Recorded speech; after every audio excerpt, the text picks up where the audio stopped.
Look, it's not exactly how I'd want it to be, and I know it sounds crazy. You shoot 55%, you beat VCU, an A10, traditionally really good A10 school by 18, but I felt like we just weren't getting better and the best version of ourselves the whole game, and I don't ever want to get in the habit of, I don't know. It's like we weren't as excited, right? It's even our celebration locker room. It's like not as excited as we have been. And I think is that, man, we've been on a stretch of games. Is it we got finals? I got a project to do after this. Is it VCU's 3-5 and their best player's not playing? I don't know. But I'm glad we were able to turn the switch when we wanted to turn the switch. And you have two seniors that can really carry that load and understand it's go time. And that's what Barnes and P really did for us in kind of midway through the third quarter to the end of the game. So I thought she's done a really good job with them. For you take away our leading scorer, I'd struggle. But she's done a really good job. I thought their offense was hard to guard, and she made some really good adjustments. So credit VCU, and I hope they win every game the rest of the way. As you prepared for them, Sean, because she has had some – if you look at who she started and who's played and who hasn't, it's really been disjointed for them. Yeah. They haven't had a chance to really get any flow or rhythm. Did you know what to expect? Was this one of those that you just kind of prepare as best you can and see what you get when the day comes? Yeah, it was hard. I started watching their LaSalle game, and it was like, well, if Asari plays, this is all a moot point, right? And it's like, I did still watch it, but it was like two scouts almost. And that's, you got to do what you got to do. But I just think it's a natural thing where, our kid, like Bree and Mary know each other, right? Team Canada and all that stuff. So I think even Bree was like, "What is she out? Is she not playing?" And I think there's a natural like, "Oh, we're gonna be fine," and we were fine. But it was I'm waiting today even to be like, is she dressed? Is she not dressed? Yeah. So I don't know what that factor plays in, but prep wise, it was two different. Now we prepped like she was going to be like all our scout team stuff she was in, but yeah, it was two different. It's two different teams without her. We talk a little bit about it just not feeling quite right, and like you said, finals are coming up, and you played the teams that you played, and now you got Notre Dame coming up. Was this potentially kind of like a trap game that you guys did survive, in a way? No, we did. We did survive because it was one of those moments where like we're really doing this. Like we're really like now they feel good. Now any shot can go in. I've coached that game before, and it's a awful feeling. But I do think even right. I do the. Where were we just now? East Carolina. So I go do the post-game ESPN at East Carolina, and even their announcer like, you got Notre Dame coming up. It's like, whoa, we got VCU coming up, man. Like, and I think, I just think there's a human nature part of that. And I do think, considered a trap game. We've also played VCU before, and I think anybody, it's like, and we have beat them a couple of times before. So it's not, I don't know. There's a lot of factors to it, but, I mean, a crazy game, man. I mean, I didn't like how we were playing defense the whole time, and then we show up with a fourth quarter and don't let them breathe. It was great, man. You shoot 55%. You out-rebound them, which is not good enough. We wanted to be plus 15, but we wanted 20 assists. We got 19. We wanted to turn them over 20 times, and we only turned them over 16. Like, it's right there. If you look at the end result, it looks fine, right? It looks like you wanted to draw it up. But, I mean, the way I felt midway through the third quarter, I was ready to throw a chair. We had to get something to get us going, and they did. And it's nice having a returning player of the year saying, yeah, we got you. We know what this is. Well, yeah, I mean, to follow that up, like, you have this team.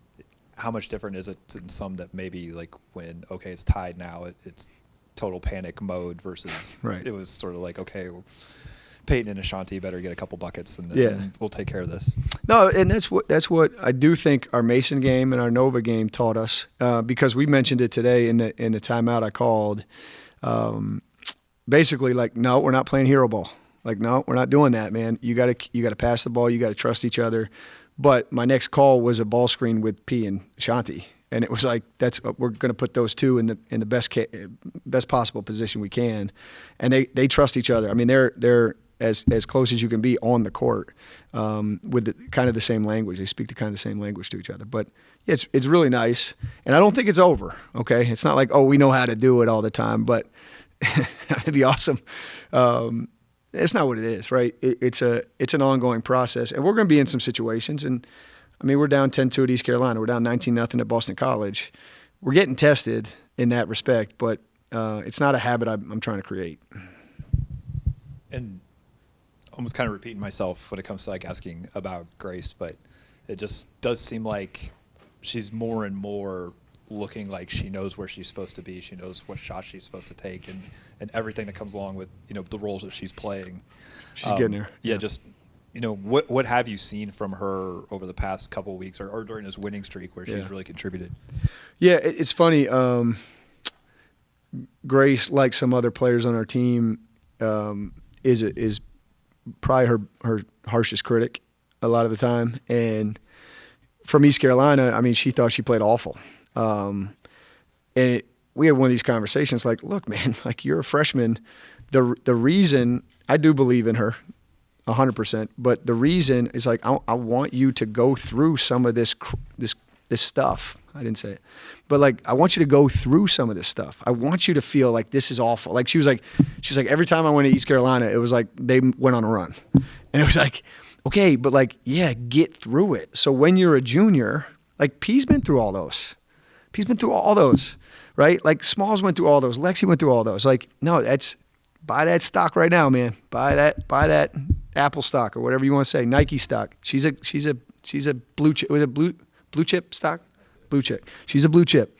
And it's like, but she needs to understand it's not perfection that we're going to get here. It's like you being able to work yourself through it. And again, she's harsher. She probably didn't even think she played well today.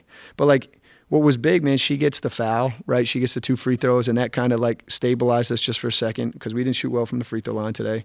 But like, buy a stock, man. And it's going to be a work in progress because, yeah, there's going to be days they're jumping over you and they're pushing you around and stuff like that. But like, I believe in that kid, man. I think she is really, really hard to find a kid like that. Humble, nice, works really hard, great competitive spirit, great hands, runs the floor. I mean, some of the catches that she's already made in what we played 11 games, it's unbelievable to me. I just don't think you find that around every corner. And Angela, Kylie a little bit too, but like, they both had some games here where, you know, they don't necessarily play a ton of minutes, but they come in and like make an impact on the offensive end, like right away. Yeah. I don't know if it's matchups or if you want more out of them from the defensive end or what about as far as getting more minutes, but like, how much is that kind of where you have Ashanti, you have Peyton, the ones that you know of that like, then all of a sudden you put in like offensive weapons to give you a few minutes here and there. No, and honestly, I'm trying to figure out how to get them more, right?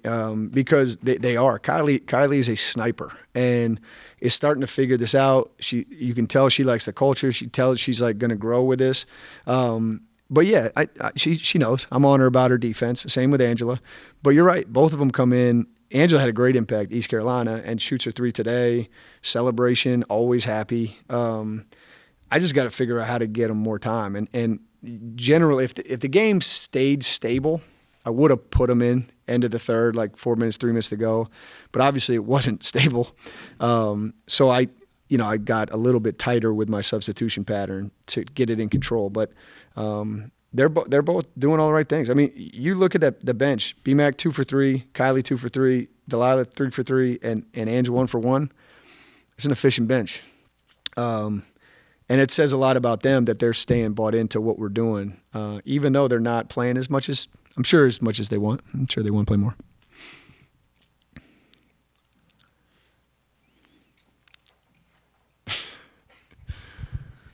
Coach, you have a week off before a really big game. Do you think it's a good thing for your team to have a week off, especially with a game a little bit low energy, or do you think you kind of wish you had a game in between?